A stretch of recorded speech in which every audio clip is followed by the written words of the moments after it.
Hi, Maplewood readers. We are going to continue reading Island the Blue Dolphins by Scott Odell. We are on chapter 13. We'll read 13 and 14 this time. I did not sleep much the night before I went to the place of the sea elephants. I thought again about the law that forbade women to make weapons.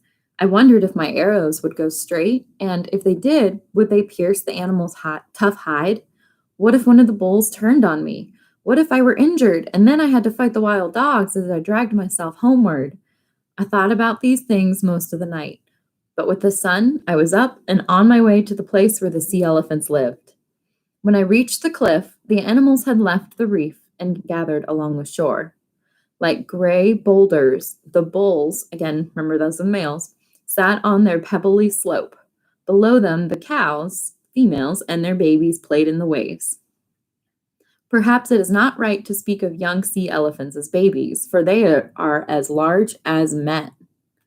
But they are still babies in many ways. They follow their mothers around, waddling along their flip-floppers like children learning to walk, making crying sounds and sounds of pleasure that only the young make. And before they will leave the shore and learn to swim, their mothers have to push them into the sea, which is often difficult to do because of their size. Some distance separated the bulls from each other, for they are bad-tempered, very jealous by nature, and quick to fight over anything that displeases them. There were 6 of them below me on the slope, each sitting alone like a great chief, watching his herd of cows and babies. The cow has a smooth body and a face that looks much like that of a mouse, with a sharp, pointed nose and whiskers. But the bull is different. His nose has a large hump on it, which hangs down over his mouth. His skin is rough and looks like wet earth that has dried in the sun and crackled. He is an ugly animal. From the top of the cliff, I looked down at each of the sea elephants and tried to choose the smallest of the 6. They were all the same size, save one, which was the farthest from me and partly hidden by a rock. He was about half the size as large as the others, a young bull. Since no cows were playing among the waves in front of him, I knew that he did not have a herd of his own, and for that reason would not be so wary or quickly angered. Quietly, I let myself down over the edge of the cliff. To reach him, I had to pass behind the others, being careful not to alarm them.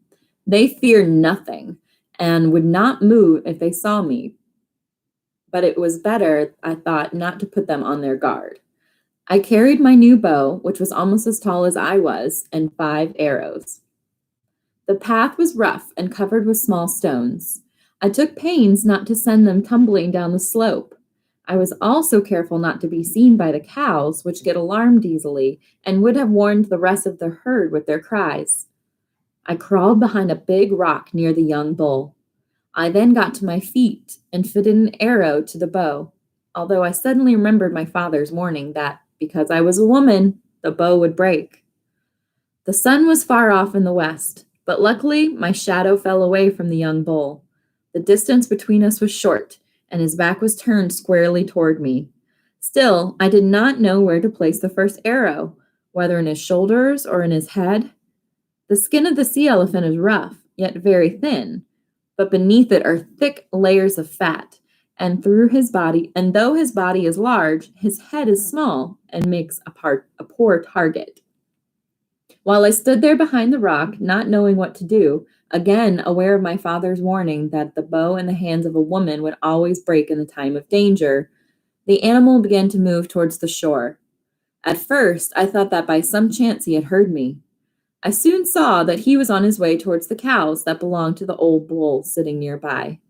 The sea elephant moves fast, despite its size, waddling along on its great flippers, which he uses like hands. The bull was nearing the water. I let the arrow go, and it went straight. In the last instant, he changed direction, and though the bow did not break, the arrow passed harmlessly to one side. I had failed to notice that the old bull was moving down the slope until I heard stones grating against each other. Quickly, he overtook his rival and with a young thrust of his shoulders overturned him. The young bull stood as high as a tall man and was twice the length, Yet from the force of the blow, he rolled into the water and lay there stunned.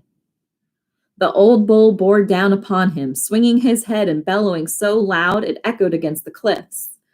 The herd of cows and calves who were lying in the waves and scratching their backs with their flippers stopped to watch the battle.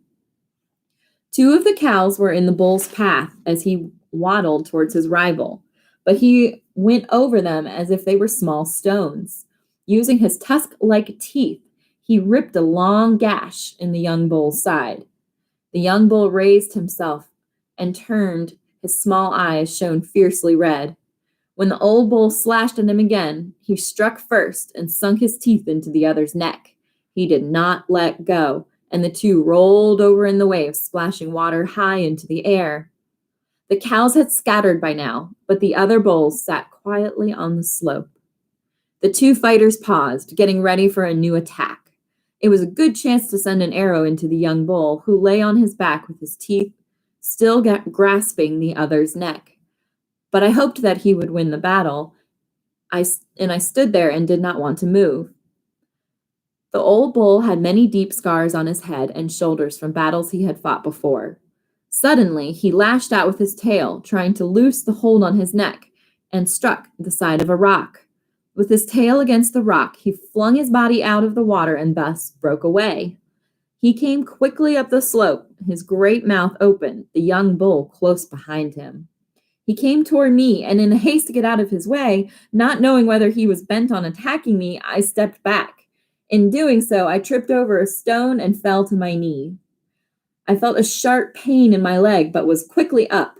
By this time, the old bull had whirled around and turned upon his pursuer so fast that the young bull was taken by surprise. Again, the young bull's flank, which is like the back part, was ripped deep, and again the force of the blow threw him backwards into the water. The waves grew redder from his blood, but this time he rolled over and was waiting for the charge. He met the old bull with his shoulder. The sound was like rocks crashing together. Once more, the young bull caught the other's throat, and together they disappeared beneath a wave. When they came up, they were still locked together. The sun had gone down, and it was so dark I could no longer see clearly. My leg had now begun to hurt. Since I had a long way to go, I left them.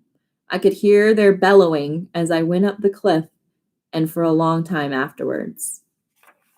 That was the end of chapter 13, so now we're going to start chapter 14. My leg hurt so much by the time I had reached the house that it was hard for me to crawl under the fence and move aside the heavy rock. For 5 suns, I could not go out because my leg had swollen so badly and I had no herbs with which to treat it. I had enough food to eat, but on the 3rd day, the water in the basket ran low. 2 days later, the basket was empty. It was necessary then for me to go to the spring and the ravine.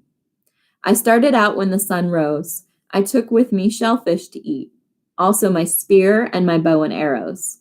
I went very slowly, for I had to crawl on my hands and knees, carrying the food tied to my back and dragging the weapons. There was a short way to the spring, but it was over many rocks which I could not climb, so I had to take a longer way around through the brush. I reached the ravine when the sun was overhead. The spring was not far off, and I rested there, though I was very thirsty, cutting a lobe from a cactus bush to chew on. While I was resting there, sucking the juice from the cactus, I saw a big gray dog, the leader of the wild pack, in the brush above me. His head was down, and he was moving slowly, sniffing the tracks I had made. He saw me soon after I saw him and stopped. Behind him was the rest of the pack, trotting along, one after the other.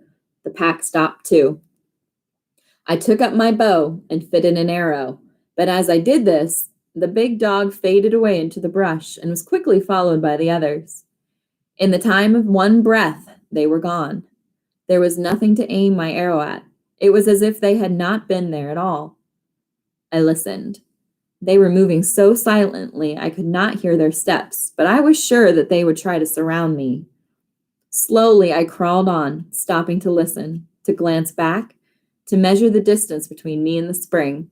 My leg hurt. I left my bow and arrows behind as I went on, for the brush had grown heavy and I could not use them. In one hand, I dragged my spear. I came to the spring. It flowed out of a crack in a rock, and the rock rose high on three sides of it. The wild dogs could not attack me from any of these directions, so I lay on the earth and drank, watching the ravine below me.